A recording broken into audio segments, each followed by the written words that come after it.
نحمده ونصلي ونسلم على رسوله الكريم اما بعد فاعوذ باللہ من الشیطان الرجیم بسم اللہ الرحمن الرحیم۔ آج کے درس کی پہلی حدیث سیدنا ابو ذر غفاری رضی اللہ تعالی عنہ سے ہے۔ حدیث قدسی ہے، رسول اللہ صلی اللہ علیہ وسلم جس حدیث کے اندر فرماتے ہیں کہ اللہ نے فرمایا، اس کو حدیث قدسی کہتے ہیں۔ فرمایا آپ نے کہ اللہ تعالیٰ فرماتا ہے، یا عبادی انی حرمت الظلم علی نفسی وجعلتہ بینکم محرما فلا تظالموا۔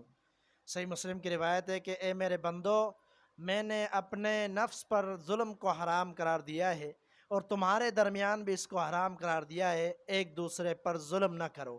پہلے ہم حدیث پڑھ چکے ہیں کہ ظلم کا کتنا بڑا گناہ ہے کہ کل قیامت کے دن اس بندے کے لیے کوئی روشنی نہیں ہوگی، اندھیرے ہی اندھیرے ہوں گے جو دنیا میں ظلم کرتا ہے۔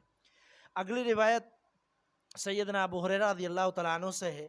فرماتے رسول اللہ صلی اللہ علیہ وسلم نے فرمایا، اتدرون ما الغیبہ، کیا تم جانتے ہو غیبت کس کو کہتے ہیں؟ تو صحابہ نے فرمایا کہ اللہ و رسول عالم، اللہ اور اس کا رسول بہتر جانتا ہے، زیادہ علم رکھتے ہیں۔ تو نبی علیہ الصلاۃ والسلام نے فرمایا، ذکرک اخاک بما یکرہ، غیر موجودگی میں اپنے بھائی کا وہ ذکر کرنا کہ جو اس کو ناپسند ہو۔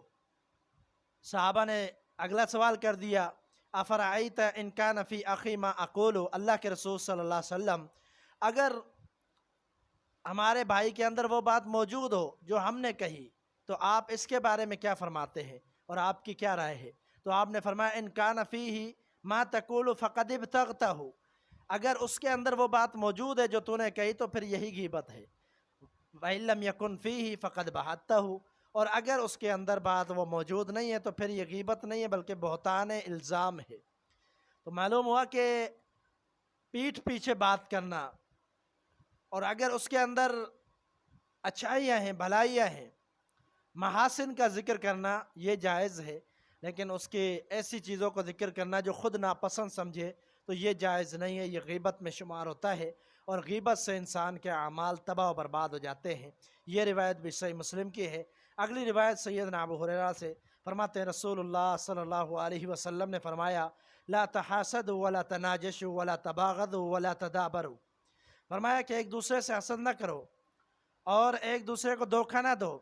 اور اس کا ایک اور معنی تناجشوا کا یہ ہوتا ہے کہ نجش والی بے نہ کرو، ایسی بے نہ کرو کہ جس میں بولیاں لگاؤ اور اپنے بندے جمع کر لو، وہ بولیاں لگائیں اور لوگ ان کو دیکھ کر اور زیادہ بولی لگائیں جس سے اس قیمت میں اضافہ ہو، اس طرح لوگوں کو دھوکہ نہ دو۔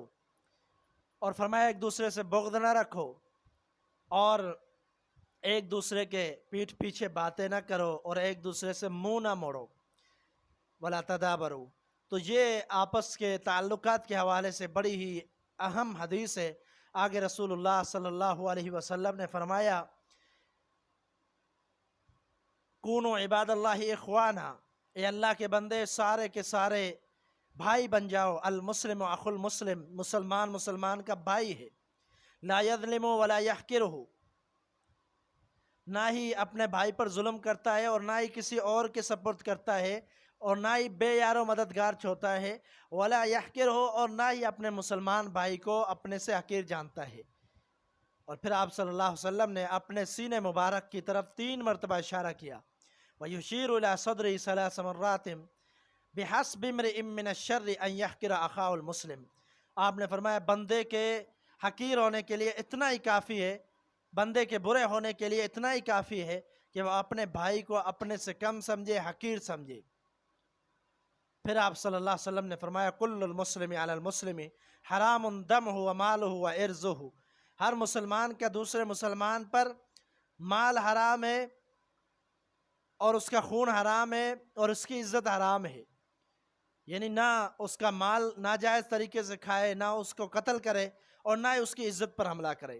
یہ صحیح مسلم کی روایت ہے۔ اور اگلی روایت سیدنا قطبہ بن مالک رضی اللہ تعالیٰ عنہ سے، جامع ترمذی کی روایت ہے، نبی علیہ الصلاۃ والسلام کے ایک دعا کا تذکرہ ہے۔ فرماتے ہیں کہ اللہ کے رسول صلی اللہ علیہ وسلم یہ دعا کیا کرتے تھے کہ اللہم جنبنی منکرات الاخلاق والاعمال والاہواء والادواء، اے اللہ مجھے بچا، مجھے محفوظ رکھ برے اخلاق سے، برے اعمال سے، بری خواہشات سے اور بری بیماریوں سے۔ یہ بڑی جامع دعا ہے، اس کے اندر بہت سارے مطالب اور مقاصد سارے کے سارے اکٹھے کر دیے گئے، اور بڑی جامع دعا ہے۔ اگر نہیں آتی عربی کے اندر تو اردو کے اندر یہ دعا کرنی چاہیے۔ اگلی روایت سیدنا عبداللہ بن عباس رضی اللہ تعالیٰ عنہ سے، جامع ترمذی کی حدیث ہے، فرماتے رسول اللہ صلی اللہ علیہ وسلم نے فرمایا، لا تماری اخاک ولا تمازعہ ولا تعدہ موعدا فتخلفہ، کہ اپنے بھائی کے ساتھ لڑائی نہ کر، مسلمان بھائی کے ساتھ، اور نہ ہی اس کا مذاق اڑا، اور نہ ہی اس سے ایسا وعدہ کر کہ جس کی تو خود مخالفت کرے۔ یعنی یہ ایک دھوکے کی قسم ہے کہ اپنے بھائی سے وعدہ کر کے پھر اس سے وعدہ پاسداری نہ کرنا، فرمایا ایسا بھی نہ کر۔ یہ جامع ترمذی کی حدیث ہے۔ اگلی روایت سیدنا ابو سعید خدری رضی اللہ تعالیٰ عنہ سے ہے، یہ بھی روایت جامع ترمذی کی ہے۔ آپ صلی اللہ علیہ وسلم نے فرمایا، خصلتان لا تجتمعان فی مؤمن، فرمایا کہ دو قسم کی خصلتیں، دو قسم کی عادتیں مومن کے اندر جمع نہیں ہوتی، البخل و سوء الخلق، ایک بخل یعنی کنجوسی، اور دوسرا برا اخلاق۔ مومن برے اخلاق والا بھی نہیں ہوتا، بد اخلاق بھی نہیں ہوتا، اور اس کے اندر بخیلی بھی نہیں ہوتی۔ بخیلی کا اصل جو معنی ہوتا ہے وہ یہ ہوتا ہے کہ جہاں خرچ کرنے کی ضرورت ہو وہاں بندہ خرچ نہ کرے۔ ایک تو یہ ہے کہ کنجوسی کرے، اپنی ذات پر خرچ نہ کرے، اپنے اہل و عیال پر خرچ نہ کرے، اور اپنے مال کو جمع کرتا رہے، کسی حوالے سے خرچ نہ کرے۔ اور دوسرا معنی اس کا یہ ہوتا ہے کہ بندہ خرچ نہیں کرتا جہاں ضرورت ہے۔ مثال کے طور پر زکوٰۃ ہے، فرض ہے، وہاں خرچ نہیں کرتا، زکوٰۃ نہیں دیتا، یہ بھی کنجوسی ہے۔ صدقات و خیرات کا معاملہ ہے، اس میں بھی کنجوسی کرتا ہے، تو یہ مومن کی صفت نہیں ہے۔ اگلی روایت نبی علیہ السلام نے فرمایا، المصبان ما قال فعل البعد ما لم يعتد المظلوم، یہ صحیح مسلم کی روایت ہے کہ دو گالی بکنے والے، دو گالیاں نکالنے والے، فرمایا ان میں سے گناہ اس پر ہے جو شروعات کرتا ہے، ما لم يعتد المظلوم، جب تک مظلوم جس کو پہلے گالی دی گئی وہ زیادتی نہیں کرتا، یعنی اس سے بڑھ کر کوئی نقصان نہیں پہنچاتا یا اس سے بڑھ کر کوئی بد کلامی نہیں کرتا، تب تک اس پر گناہ نہیں ہے۔ اگر مثال کے طور پر کوئی گالی دیتا ہے، کوئی بکواس کرتا ہے، تو بندہ اس طرح کہہ سکتا ہے کہ تیرے لیے بھی وہی ہے جو تو نے مجھے کہا، لیکن اگر اس سے زیادہ کہتا ہے تو پھر اس پر بھی گناہ ہے۔ جیسے نبی صلی اللہ علیہ وسلم نے یہودیوں کے سلام کے جواب میں کیا فرمایا؟ آپ نے فرمایا ان کو کہو وعلیک، وعلیکم السلام نہ کہو، اس لیے کہ وہ بد دعائیں بھی دیتے ہیں۔ جیسے نعوذ باللہ نبی صلی اللہ علیہ وسلم پر سلام کرتے تھے اور کہتے تھے السلام علیکم، آپ پر موت ہو، موت کی بد دعا کرتے، تو آپ نے فرمایا ان کو وعلیک کا جواب دو، سلام نہ کہو ان کو۔ وعلیک کہو گے، اگر انہوں نے بد دعا کی تو ان پر لوٹ جائے گی، اگر انہوں نے سلام کیا تو لوٹ جائے گا۔ اس لیے یہ آداب نبی صلی اللہ علیہ وسلم نے سکھلائے۔ اگر کوئی فحش کلامی کرتا ہے، کوئی بد کلامی کرتا ہے، تو اس کو دوبارہ اسی انداز میں جواب نہیں دینا چاہیے، اور اپنے آپ اپنی زبان کی حفاظت کرنی چاہیے۔ اگر کوئی دیتا ہے تو اس کو یہی کہو کہ تیرے لیے بھی وہی ہے، اس سے زیادہ نہ کرو۔ اگلی روایت سیدنا ابو سرمہ رضی اللہ تعالیٰ عنہ سے ہے، فرماتے رسول اللہ صلی اللہ علیہ وسلم نے فرمایا، من دار مسلما زارہ اللہ ومن شاق مسلما شاق اللہ علیہ، یہ سنن ابی داؤد کی روایت ہے۔